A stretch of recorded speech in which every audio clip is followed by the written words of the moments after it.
Razer makes a lot of products. Keyboards, mice, we've taken a look at quite a few of them on this channel, but we've never really looked at their streaming peripherals. Not because I don't think they're interesting, but usually because they're quite expensive.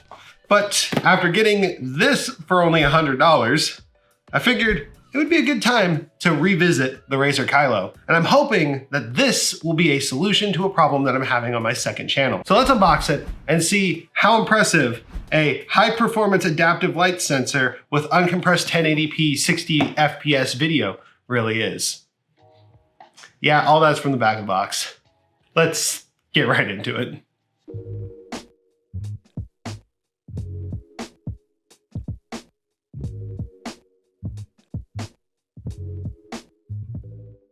Hello and welcome. My name is Wolfie. You're watching GreaterThanPie, and this is a Razer product. We do these a lot on this channel, and well, let's just say their streaming line has been a mixed bag even for me.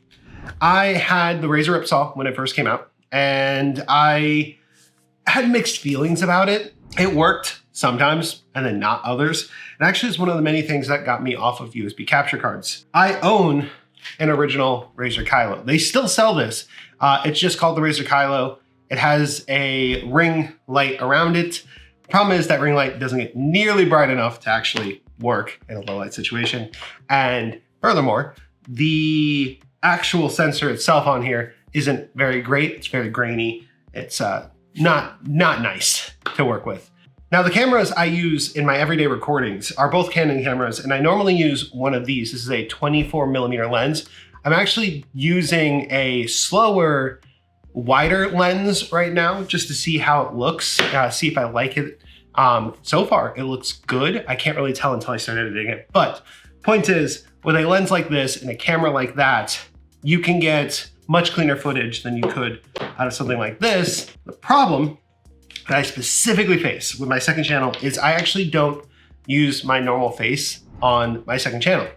My second channel, I use a virtual avatar, not because of any like weird stipulation like, oh man, I don't like how I look in that situation.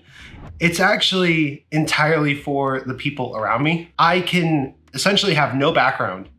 So people can come in and out and I can stream for several hours at a time and never inflict on somebody else. And the other thing that's really cool about that is I can have the same character go from flat screen gaming to VR gaming, which is really the focus of that channel, was to be like my gaming go-to channel. So it's only now just coming back. So if you're checking it out after this video comes out, there probably is not much there. But at the same time, I have been running into issues because I've been using my old Razer Kiyo with tracking specifically. So I'm hoping that while this camera would be overkill for this kind of situation, that it might actually be preferable. Before we get into it, let's actually take a look at the box itself. So we have a high performance low light sensor. I have heard good things about the sensor, so I'm kind of excited about that. We have HDR, not really something I'm gonna use, but good to know that it's there. Wide angle lens. Both of the lenses I used in today's video are actually wide angle lenses. So is this one, which this is gonna be my closest point of comparison. It's gonna be this lens. Uncompressed 60 FPS capture, that is actually really good. Partnering a normal camera with a cam link, you're usually gonna be restricted to 30 frames per second. So that's actually even better than I think most setups. Lightning fast USB 3.0. Most webcams do not actually use USB 3.0, which is a nice little feature. This one does. But again, it's Razer. And flexible mounting options. So it looks like you can actually detach the whole barrel of the webcam like this and actually attach that to a tripod, which could be cool for other applications if this is actually a really good sensor. So let's see. Pretty much the same things that were just written on the back of the boxes on the side of the box. You got a picture of it, and it's streamer certified, which I think is just a Razer thing that they made up.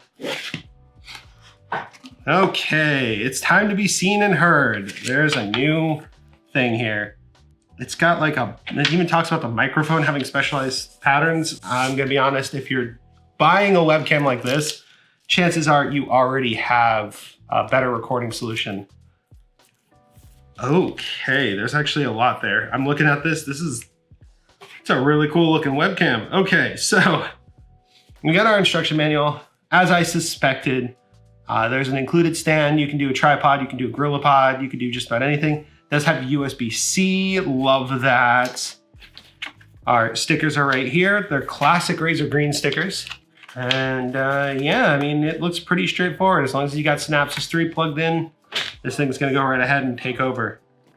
So you are gonna need Synapsys, and whoa, okay. I said this was my closest point of comparison, but like, they literally just took this lens and just slapped it onto a webcam. Let's go ahead and take this off. That is pretty. Does this have a lens cap? Like, does this come with a lens cap? I should say. It does. Oh, Razer, I love you so much. Because without a lens cap, this will get scuffed so bad. But with a lens cap, look at that. It comes with it.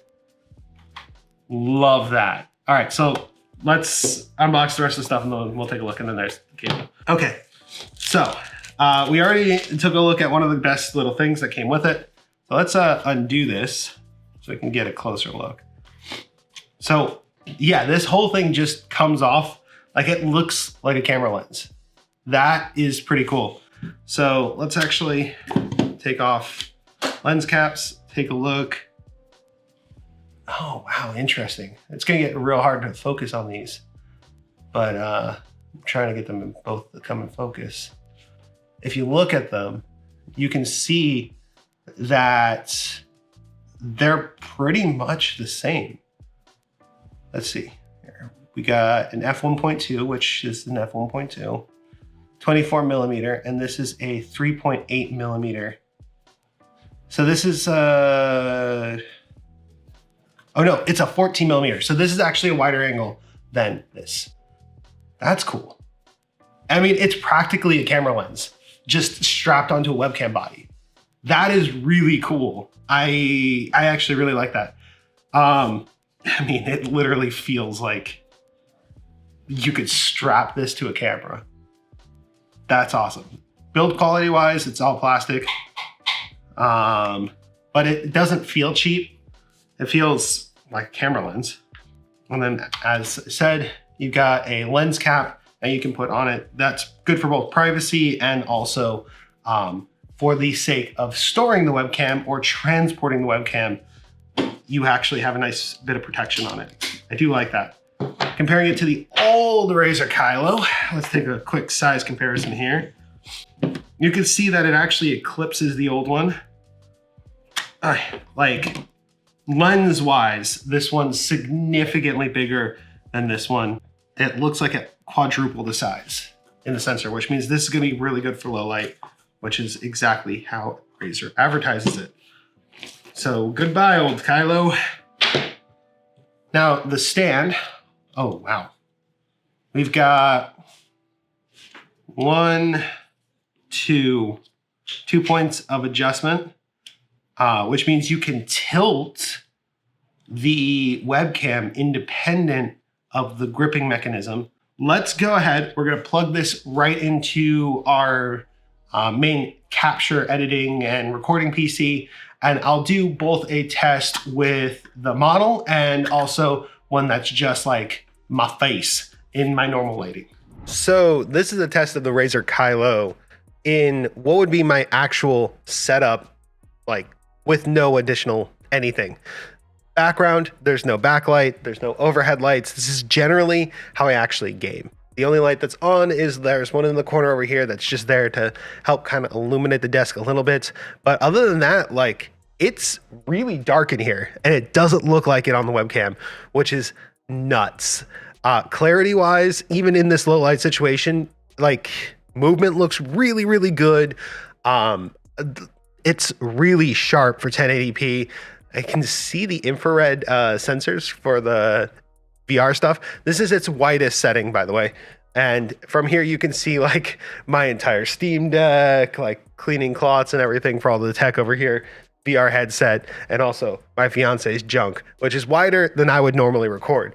But at the same time, this is actually really, really good because very good definition on everything, which means that when we switch over to tracking, this should be perfectly fine. Okay, and now for the test of what I actually wanted to use it for. This is exactly what I wanted to use it for. And I'm happy to say it's better.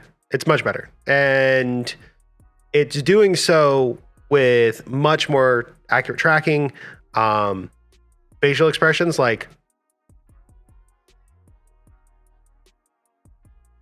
that's all working. My last stream, it had issues tracking my eyes and it made it look like I was gaming with my eyes closed like this.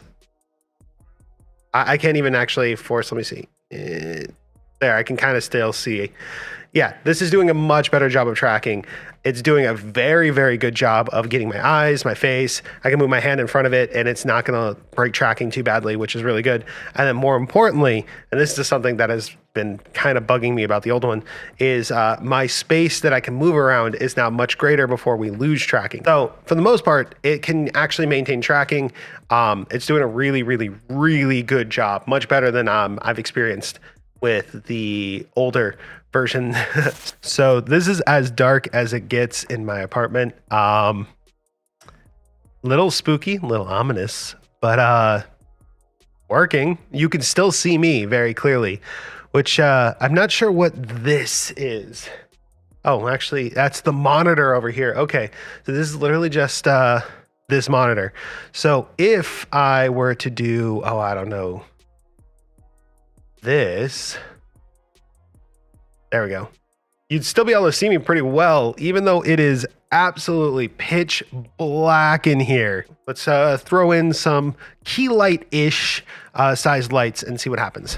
All right, now all we've done is we've added 2 small-ish lights to the equation that are angled at me, and then I did some manual adjustments on the camera itself so that I would get a more natural look because it was actually really blown out before. But by just changing those things, you could see that this is much clearer. Like the noise is gone. It's picking me up. Like I don't have the ISO boosted at all at this point. I actually have the ISO slightly set lower than it could go. So like color wise, this looks really good. It looks really clean. And I'm sure with the microphone, it's going to sound pretty good as well.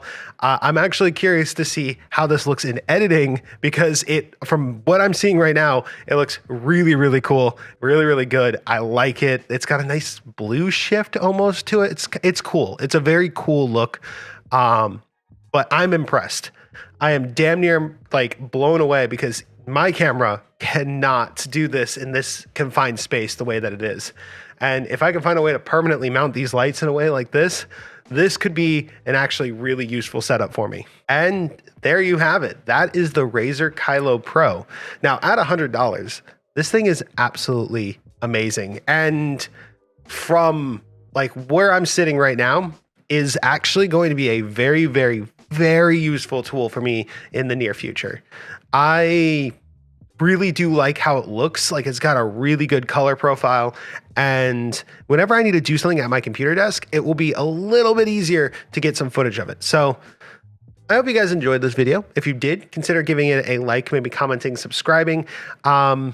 If you have any questions about what I was doing there with the tracking, I'll be happy to possibly do a video about it. But let's just say I learned from somebody else. This is not something that I learned to do on my own. So yeah, it's something I could teach you guys if you needed to. But that's where we're going to end today, guys. Thank you so much for watching. Wolfie, out.